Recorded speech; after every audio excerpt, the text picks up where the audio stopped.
Hello everyone, welcome to my channel maths education by सपना।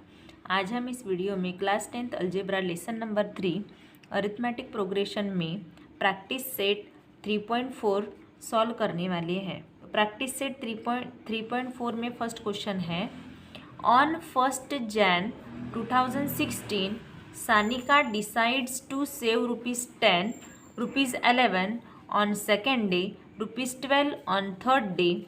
If she decides to save like this, then on 31st December 2016, what would be her total saving?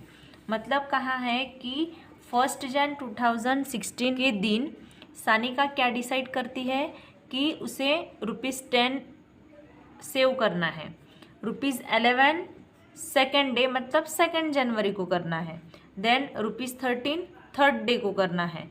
मतलब एक एक कर क्या है, दिन भी बढ़ते जा रहे हैं 1 से, और ₹10, 11, 12 रुपीज़ में भी इंक्रीज कर रही है। If she decide to save like this, मतलब वैसे ही वो डिसाइड करना चाहती है, एक एक दिन बढ़ाती है और एक एक रुपीज़ में भी इंक्रीज करती है। तो then on 31st December 2016 what would be her total saving. मतलब कहा है कि 1 जनवरी से उसने स्टार्ट किया है तो 31 दिसंबर तक उसने कितने रुपीज़ सेविंग की है, तो उसकी टोटल हमें निकालना है। तो सबसे पहले क्या है, फर्स्ट टर्म निकालना पड़ेगा एंड कॉमन डिफरेंस निकालना पड़ेगा। T1 = A = 10 होगा, क्योंकि फर्स्ट क्या है 10 रुपीज़ सेव कर रही है तो फर्स्ट टर्म होगी 10। देन सेकंड क्या होगा, T2 = 11, second day 11 rupees save कर रही है। देन थर्ड डे 12 रुपीज़, तो T3 क्या होगा, T3 = 12 रुपीज़ होगा। देन Tn फाइंड आउट करना है हमें, एंड n = क्या होगा, n = 366 होगा।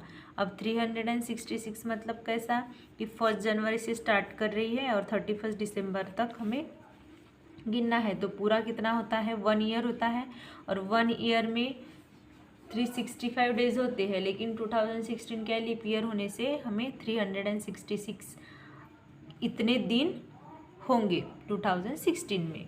देन कॉमन डिफरेंस निकालना है, तो कॉमन डिफरेंस क्या होगा, D = T2 - T1। अब T2 - T1 क्या है, T2 है हमारा 11 माइनस T1 क्या है 10 = 1। अब ये जो गिवन सीक्वेंस है वो AP में है। AP में क्यों है, क्योंकि T2 - T1 1 है, T3 - T2 1 है। मतलब कॉमन डिफरेंस क्या है, D कांस्टेंट आ रहा है 1 1 1, तो इसीलिए ये जो दिए हैं ये सीक्वेंस AP में रहेगा। तो A फर्स्ट टर्म भी है हमारे पास और D कॉमन डिफरेंस भी है और N की भी वैल्यू है। अब हमें SN फाइंड आउट करना है, तो SN फाइंड आउट करेंगे तो सबसे पहले we know 2016 is a leap year. Leap year मतलब क्या होता है कि फरवरी महीने में 28 की जगह 29 दिन होते हैं, तो इसीलिए 365 डेज नहीं होते, पूरे 1 ईयर में 366 डेज होते हैं। Therefore it has 366 days. Therefore n की वैल्यू क्या होगी, 366। वी नो, हमें पता है कि SN = n/2 twice A + n-1 × D। अब यहाँ वैल्यू पुटअप करना है, तो n की जगह क्या पुट करना है, 366 divided by 2 twice A, 2 × A क्या है 10 है, तो A की जगह 10 पुट करना है, प्लस n की जगह 366 - 1 × D। D क्या है हमारा, D कॉमन डिफरेंस कितना है 1 है, तो यहाँ 1। देन 366 डिवाइडेड बाई 2 किए तो हमें कितना मिलेगा, 183। देन 10 × 2 20 प्लस 365 - 1 365 × 1 तो उतना ही आएगा 365। देन 183, अब 20 ऐड करना है 365 में, तो 5 + 0 5, 6 + 2 8 एंड ये 3, तो 183 इंटू 385 होगा। तो कितना आता है 183 इंटू 385 का आंसर मिलता है हमें 70455। मतलब ये क्या हो गई S of 36। Therefore on 31st December 2016 her saving would be, कितना सेविंग हो रहा है उसका, saving would be ₹70455। Question number 2 है a man borrows ₹8,000 and agrees to repay with a total interest of ₹1,360 in 12 monthly installments, each installment being less than the preceding one by ₹40. Find the amount of the first and last installment। Question में कहा है कि एक man कितना loan ले रहा है, वो टोटल वो ले रहा है ₹8,000 लोन दूसरे से उधार ले रहा है और उसे इंटरेस्ट, उसका टोटल इंटरेस्ट वो जो ₹8,000 है उसमें टोटल इंटरेस्ट कितना दिया है 1,360। मतलब उसका टोटल लोन कितना होगा कि 8,000 उधार ले रहा है और उसे इंटरेस्ट मतलब ब्याज कितना लग रहा है 1,360। तो total loan equals to S N equals to क्या होगा 8,000 प्लस 1,360 इतना हो रहा है।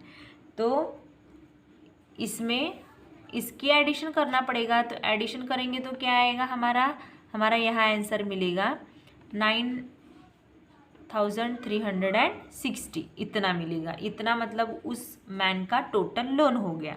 देन हमें क्या करना है, ये जो लोन उसने उठाया उधार लिया हुआ है ये 12 मंथली इंस्टॉलमेंट मतलब 12 मंथ्स में उसे पूरा करना है, रिपे करना है, मतलब उसे वापस चुकाना है। तो n इक्वल्स टू कितना होगा 12 होगा, क्योंकि 12 टोटल 12 मंथ्स है, उसी में 12 मंथ्स में ही उसे वापस देना है। देन नेक्स्ट क्या है कि जो फर्स्ट इंस्टॉलमेंट है उससे 40 से सेकेंड इंस्टॉलमेंट कम होगी। जैसे कि फॉर एग्जांपल फर्स्ट इंस्टॉलमेंट है कि 100, तो सेकेंड इंस्टॉलमेंट क्या होगी उससे 40 से कम होगी, मतलब 100 माइनस 40 तो सेकेंड इंस्टॉलमेंट 60 की होगी। फिर से थर्ड इंस्टॉलमेंट 60 माइनस 40 तो 20 की होगी एंड सो ऑन। ऐसे 40 से इंस्टॉलमेंट कम होती जाएगी। मतलब क्या है कि कॉमन डिफरेंस उनमें क्या हो रहा है 40 से कम होते जा रहा है, मतलब d इक्वल्स टू -40 होगा। Then find the amount of first and last instalment, मतलब फर्स्ट और लास्ट इंस्टॉलमेंट हमें क्या करना है फाइंड आउट करना है कि फर्स्ट इंस्टॉलमेंट क्या है और लास्ट क्या है।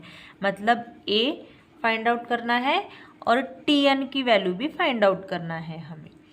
अब यहाँ जो टोटल लोन SN है तो SN क्या है n की जगह 12 आएगा, क्योंकि 12 मंथ्स में पूरा कंप्लीट करना है। तो देयरफॉर S12 इक्वल्स टू क्या होगा S12 होगा 9,360। क्योंकि S12 9,360 क्यों होगा, क्योंकि इतना टोटल लोन है, मतलब टोटल रुपीज़ है। अब we know SN equals to n/2 twice a plus n-1 into D. अब SN n की जगह क्या आएगा 12, तो S12 equals to 12/2 twice a plus 12-1 into D की वैल्यू क्या है, डी की वैल्यू है -40। देन S12 की वैल्यू क्या है, S12 की वैल्यू है 9,360। अब 12/2 क्या है 12/2 6 होगा। Then 2a plus 12-1 11 into -40। Then क्या होगा 6 इंटू 2a प्लस माइनस होगा 11 इंटू 40 कितना होगा 11 इंटू 40 होगा 440। देन हमें क्या करना है, ये जो 6 है वो यहाँ डिवाइड में आ जाएगा, तो 9,360 इसे 9,360 को डिवाइड करेंगे 6 से, इक्वल्स टू क्या होगा 2a माइनस 440 1560 6 से यहाँ इस नंबर को डिवाइड करेंगे तो इतना आएगा इक्वल्स टू 2a माइनस 440। अब माइनस 440 है, इक्वल टू के इस साइड आएगा तो प्लस हो जाएगा। Therefore 2a equals to 1560 plus 440, 2a equals to 2000। अब a इक्वल्स टू क्या होगा, 2 मल्टीप्लाई में है, इक्वल टू के इस साइड आएगा तो डिवाइड हो जाएगा, तो 2000 डिवाइडेड बाय 2, तो a इक्वल्स टू क्या आया, या हमारी वैल्यू आई a equals to 1000। Therefore the first instalment is 1000। Then next क्या है, फिर से हमें क्या पता है, वी नो, बट हमें tn की भी वैल्यू निकालना है, तो tn equals to a plus n minus 1 into D. अब tn की वैल्यू निकालना है, मतलब t12 निकालना है ना, तो t12 इक्वल्स टू क्या होगा, a की वैल्यू है 1000 प्लस 12 माइनस 1 इंटू डी की वैल्यू है -40। अब t12 as it is equals to यहाँ 1000 plus 12 minus 1 11 into -40। Then t12 as it is equals to 1000 plus minus minus होगा और 11 into 40 440। Then t12 equals to क्या होगा, 1000 माइनस 440 इक्वल्स टू 560। तो t12 equals to हो गया यहाँ 560। मतलब देयरफॉर यहाँ आंसर लिखना है लास्ट में, द लास्ट इंस्टॉलमेंट इज 560। अब हमारी यहाँ क्या, फर्स्ट इंस्टॉलमेंट 1000 है और लास्ट इंस्टॉलमेंट 560 है, मतलब 40 से कम होती जा रही है, तो लास्ट इंस्टॉलमेंट हमारी होगी only and only 560। Question number 3 है, Sachin invested in A national saving certificate scheme. In the first year, he invested ₹5,000. In the second year, ₹7,000. In the third year, ₹9,000 and so on. Find the total amount that he invested in 12 years. मतलब कहा है इस question में कि Sachin invest कर रहा है अपने rupees national saving certificate scheme में। सचिन इन्वेस्ट कर रहा है, तो क्या कर रहा है इन्वेस्ट, तो हर साल के क्या इन्वेस्ट कर रहा है, फर्स्ट ईयर ही इन्वेस्टेड ₹5,000, यानी पहले साल वो ₹5,000 इन्वेस्ट कर रहा है। देन सेकेंड ईयर में 7,000 इन्वेस्ट कर रहा है। देन थर्ड ईयर में 9,000 इन्वेस्ट कर रहा है एंड सो ऑन। मतलब ऐसे ही बढ़ते बढ़ते जा रहे हैं, हर 1 ईयर भी बढ़ रहा है और इधर ₹2,000 भी बढ़ रहे हैं। देन हमें क्या निकालना है, हमें टोटल अमाउंट निकालना है 12 ईयर्स में उसके कितने अमाउंट, टोटल अमाउंट कितना हुआ है, वो इन्वेस्ट कितना किया है वो फाइंड आउट करना है। गिवन क्या दिया है वो लिखना है। गिवन दिया है T1 equals to A equals to कितना है, फर्स्ट ईयर में उतना उसने 5,000, सचिन ने 5,000 क्या किया, इन्वेस्ट किया है। देन T2 इक्वल्स टू क्या होगा, 7,000 होगा क्योंकि 7,000 इन्वेस्ट किया है। देन T3 इक्वल्स टू क्या होगा, T3 इक्वल्स टू 9,000 होगा। देन N इक्वल्स टू क्या होगा, मतलब कितने ईयर में इन्वेस्ट कर रहा है वो 12 ईयर्स में, मतलब N इक्वल्स टू 12 होगा। और हमें S12 मतलब टोटल अमाउंट निकालना है कि 12 ईयर में कितना है उसका पैसा इन्वेस्ट हुआ है।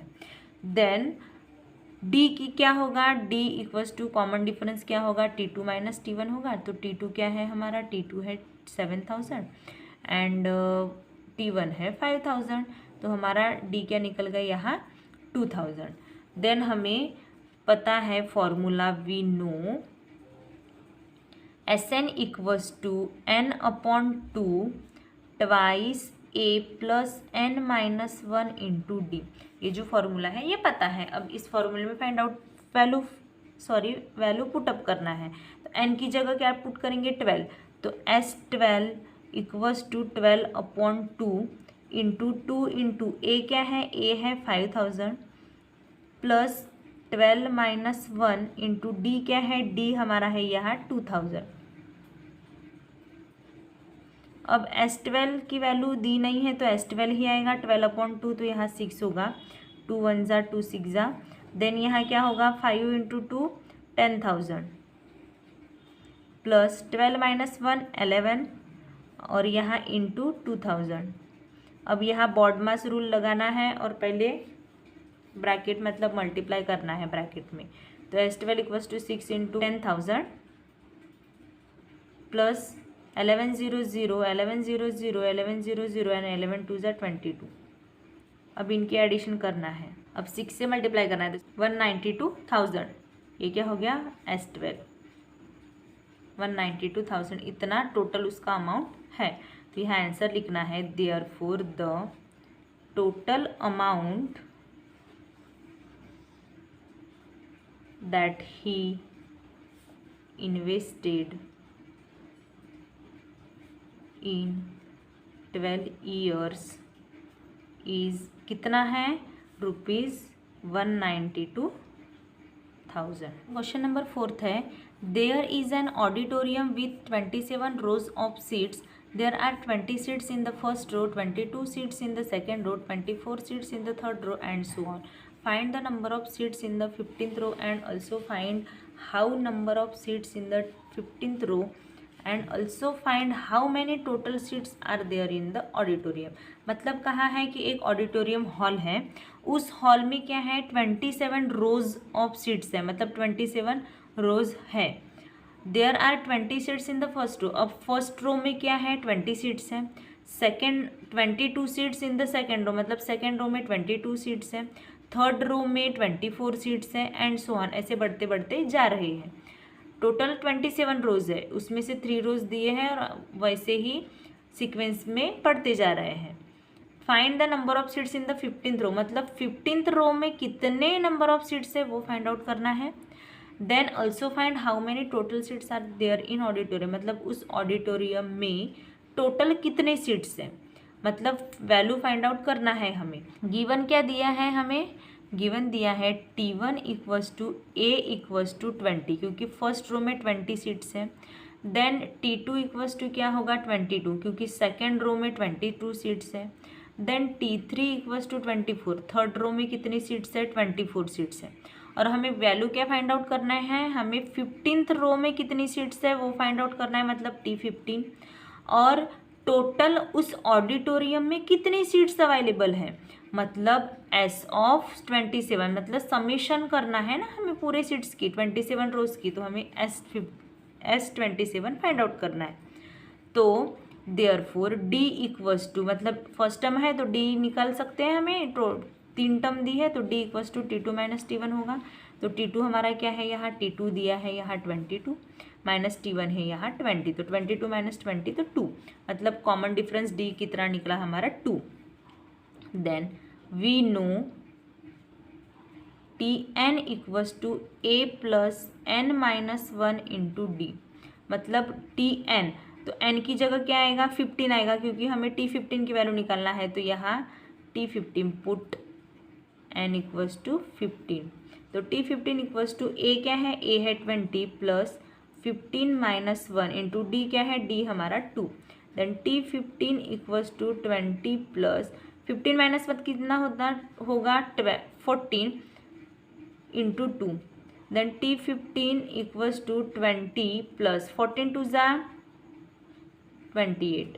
Then T15 equals to 20 plus 28 मतलब 48। तो हमें T15 मतलब 15th रो में कितनी सीट्स अवेलेबल है 48। देन हमें क्या करना है, हमें टोटल निकालना है ना उस ऑडिटोरियम में कितनी सीट्स है। तो टोटल निकालने के लिए we know Sn equals to n upon 2 twice A plus n minus 1 into D। अब n की जगह क्या आएगा 27, तो S27 equals to 27 upon 2 into 2A, मतलब 2 इंटू A की वैल्यू क्या है, A की वैल्यू है यहाँ 20 प्लस n की वैल्यू यहाँ 27 है, तो 27 माइनस 1, D की वैल्यू क्या है यहाँ 2। देन 27 upon 2 into 20 into 2 40 plus 27 minus 1 तो 26 इंटू 2 होगा, इतना आ गया। देन क्या होगा 27 divided by 2, 27 divided by 2 as it is लिखना है यहाँ 40 प्लस 26 इंटू 2 कितना होगा यहाँ 52। देन इनके एडिशन करना है। पूरा जो प्रॉब्लम है यहाँ बॉडमास रूल से ही सॉल्व करना है, नहीं तो आपके आंसर्स में मिस्टेक होगी। तो 40 + 52 कितना होगा, 0 + 2 2, 5 + 4 9। तो यहाँ 27 डिवाइडेड बाई 2 इंटू 92 आ गया। अब यहाँ 2 1 जा और यहाँ 2 4 जा 8 एंड 2 6 जा 12, मतलब 27 इंटू 46 इतना हमारा आ चुका है। देन उसके बाद में क्या होगा, 27 इंटू 46 का मल्टीप्लाई करना है तो हमारा आंसर निकलेगा यहाँ 1242, मतलब S27 कितना निकला, यहाँ हमारा S27 निकला है 1242। Therefore the number of seats in the 15th row is कितना है, 48 seats and total seats are there in the auditorium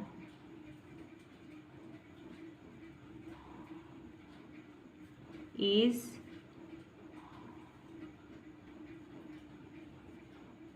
1242 seats. Question number 5 है, Kargil's temperature was recorded in a week from Monday to Saturday. मतलब कारगिल का temperature अगर record कर रहे हैं एक वीक में, फ्रॉम कहाँ से, मंडे से सैटरडे तक।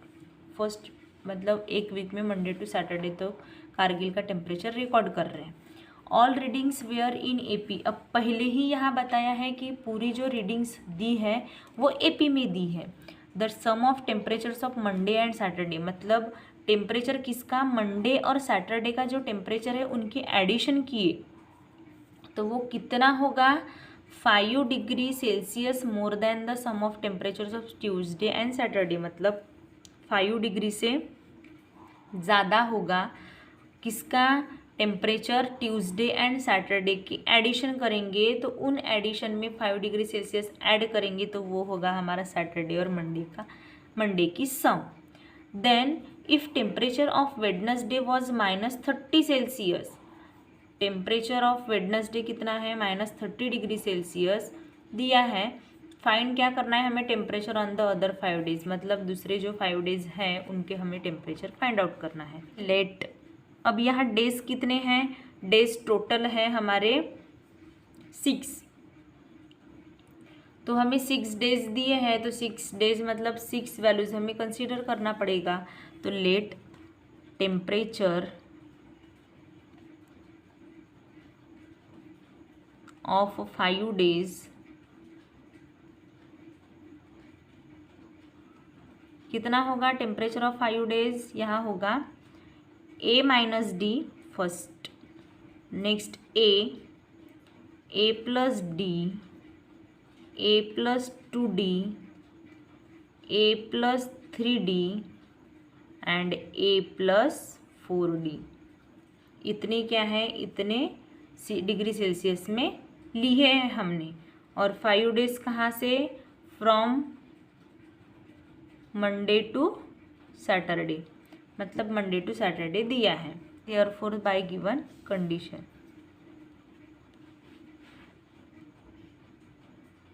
Therefore by the given condition, condition क्या दी हुई है कि मंडे और सैटरडे की हम ऐड करेंगे।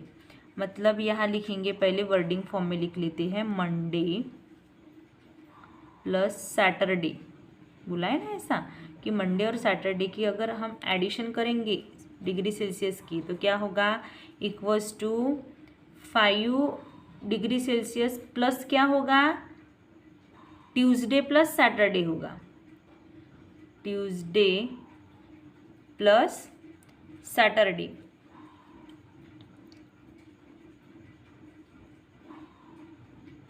Tuesday plus Saturday.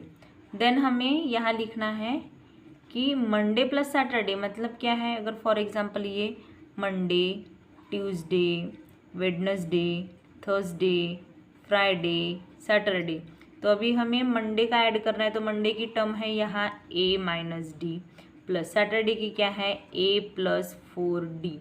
उसके बाद में क्या है, ये जो टर्म है वो इधर ट्रांसफ़र करेंगे तो माइनस होगी, ये प्लस में है 5 के साथ, इधर आएगी तो माइनस में हो जाएगी। देन ट्यूसडे की क्या है, ट्यूसडे की है हमारी a+2d प्लस सैटरडे की क्या है a+4d equals to 5 degree Celsius तो 5 होगा। देन यहाँ ए क्या हो गया 2a हो गया। अब यहाँ इसको एक्सपांड करेंगे, लिखेंगे a-d प्लस a+4d हो गया इतना। अब ये ब्रैकेट के बाहर लिखेंगे तो -a होगा, -2d होगा, plus minus minus, plus minus minus a होगा, प्लस माइनस माइनस 4d होगा इक्वल्स टू 5 डिग्री। अभी a प्लस में है, यहाँ माइनस में है तो कैंसिल हो जाता है, प्लस a माइनस a ये भी कैंसिल हो गया। Then plus 4d minus 4d ये भी कैंसिल हो गया। Then -d minus 2d, minus minus plus होगा, 1 d के कोएफिशिएंट में कुछ भी नहीं है मतलब 1 है, तो 1 + 2 कितना होगा 3d होगा, बट बड़े नंबर का साइन मतलब निगेटिव। अब एक भी टर्म है कि यहाँ नहीं है तो -3d इक्वल्स टू 5 होगा। ट्यूसडे प्लस सैटरडे कहाँ है, तो यहाँ ट्यूसडे का हमने क्या लिए हैं a+2d प्लस a+2d नहीं है, यहाँ सिर्फ a ही है, मतलब a ही आएगा और यहाँ ये टर्म ही नहीं आएगी -2d, तो यहाँ क्या होगा a+4d, तो -a 4d पूरे कैंसिल टर्म हो गए, तो यहाँ क्या मिलेगा हमें d ही मिलेगा, तो -d इक्वल्स टू 5, मतलब d इक्वल्स टू क्या होगा -5 होगा। यहाँ जो है यहाँ टर्म लेते समय केयरफुली लेना है, ये मंडे की टर्म है, ये Tuesday Wednesday Thursday Friday Saturday, तो यहाँ ट्यूसडे की लेना है तो ट्यूसडे की ए लेना है। सेकंड कंडीशन लिखना है तो देयरफॉर बाय सेकंड कंडीशन क्या है, सेकंड कंडीशन में लिखा है कि a+d इक्वल्स टू -30, मतलब कहा है यहाँ कि टेम्परेचर किसका दिया है वेडनेसडे का, वेडनेसडे की टर्म क्या है a+d, तो a+d इक्वल्स टू -30 होगा, बट d इक्वल्स टू क्या है -5 है, तो d की वैल्यू यहाँ पुट करेंगे तो a plus as it is रहेगा, d क्या है -5 है इक्वल्स टू -30। अब a plus minus -5 equals to -30, अब -5 इक्वल टू के इधर आएगा तो +3 हो जाएगा, तो +5, तो a इक्वल्स टू -30 + 5 होगा, a equals two plus minus होगा, तो 30 में से 5 कम किए तो 25 आएगा और बड़े नंबर का साइन मतलब माइनस, तो a की वैल्यू कितनी मिल गई यहाँ हमें, a की वैल्यू हमें यहाँ मिल गई a इक्वल्स टू -25 और d इक्वल्स टू -5। अब यहाँ हमें a और d की वैल्यू मिल गई है, तो a और d की वैल्यू में से हमें सबके डिग्री सेल्सियस में टेम्परेचर निकालना है, तो सबसे पहले a-d, a की वैल्यू क्या है -25 minus as it is d की वैल्यू क्या है -5, then equals to -25 minus minus +5 plus minus -25 में से 5 कम किए तो यहाँ 20 आएगा और बड़े नंबर का साइन मतलब -20। देन सेकंड टर्म क्या है, सेकंड टर्म हमारे पास a है, तो यहाँ a लिखना है, a इक्वल्स टू क्या होगा -25। देन थर्ड टर्म क्या है, थर्ड टर्म हमारे पास है a+d, तो यहाँ a+d होगा, a+d मतलब a की वैल्यू क्या है -25 है, प्लस एज इट इज़ लिखना है, d की वैल्यू क्या है -5 है, तो -5, तो क्या होगा -25 as it is plus minus -5। अब माइनस माइनस प्लस होता है तो 25 + 5 कितना होगा 30 होगा और बड़े नंबर का साइन मतलब माइनस, तो -30। देन नेक्स्ट क्या है a+2d है, तो a+2d क्या होगा, a की वैल्यू है हमारी यहाँ -25, देन प्लस 2 की वैल्यू क्या है 2 है और d की वैल्यू क्या है हमारी यहाँ -5 है, then equals to -25 as it is plus minus होगा तो माइनस आएगा, 5 × 2 = 10, तो माइनस माइनस प्लस होता है तो 25 + 10 कितना होगा 35 होगा और बड़े नंबर का साइन मतलब निगेटिव, तो -35 आएगा। देन नेक्स्ट क्या है a+3d है, तो यहाँ a+3d लिखना है, तो a की वैल्यू है -25 है, देन +3 × d की वैल्यू है -5 है, then -25 as it is plus minus 5 × 3 = 15। अब यहाँ क्या करना है -25 - 15 करना है, तो माइनस माइनस प्लस होगा, तो 15 + 25 कितना होगा 40 और बड़े नंबर का साइन मतलब निगेटिव, तो -40 आएगा। देन क्या करना है, a+4d, क्योंकि a+4d है लास्ट टर्म, तो a+4d।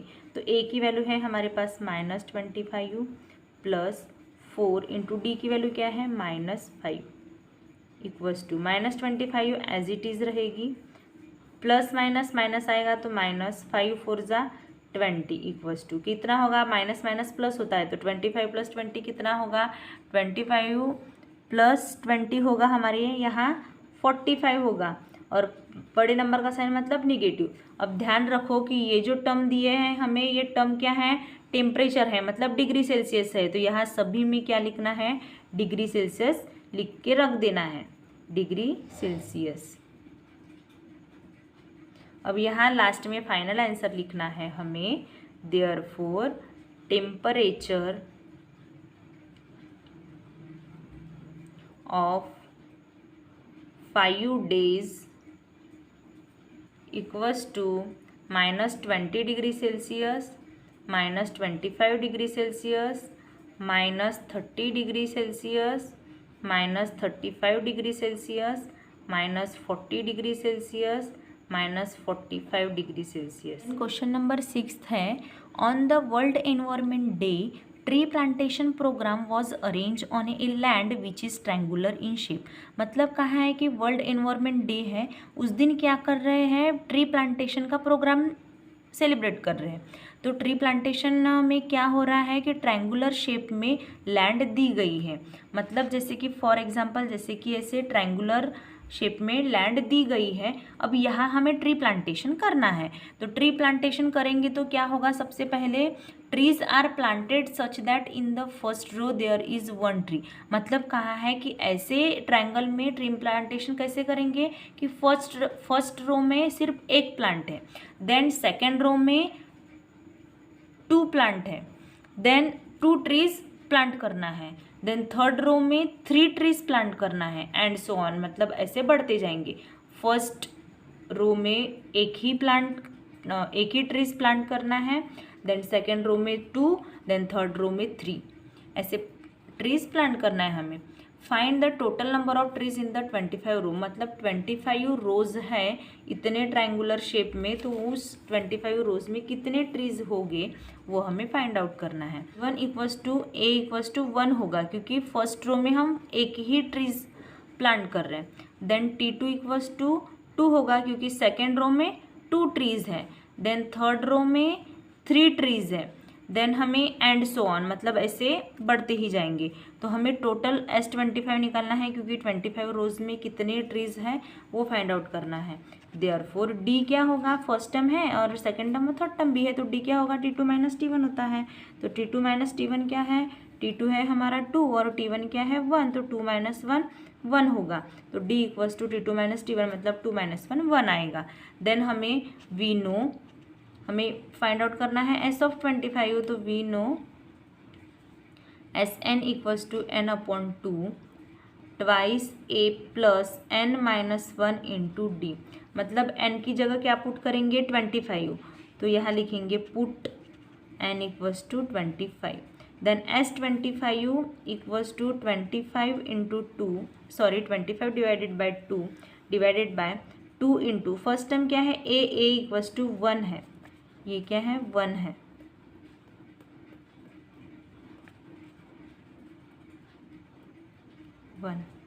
देन n क्या है, n है हमारा यहाँ 25 - 1 इंटू डी क्या है, डी भी फिर से हमारा 1 ही है। Then S25 = 25 divided by 2, 2 into 1 2 plus 25 - 1 24 into 1, तो 24 इंटू 1 24 ही होगा, तो 25 डिवाइडेड बाई 2। अब 24 + 2 कितना होगा, 26 होगा।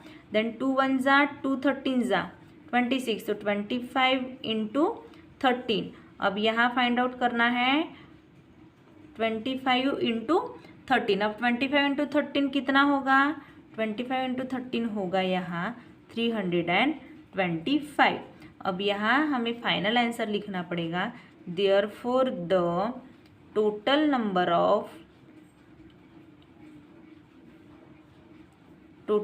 Of trees in the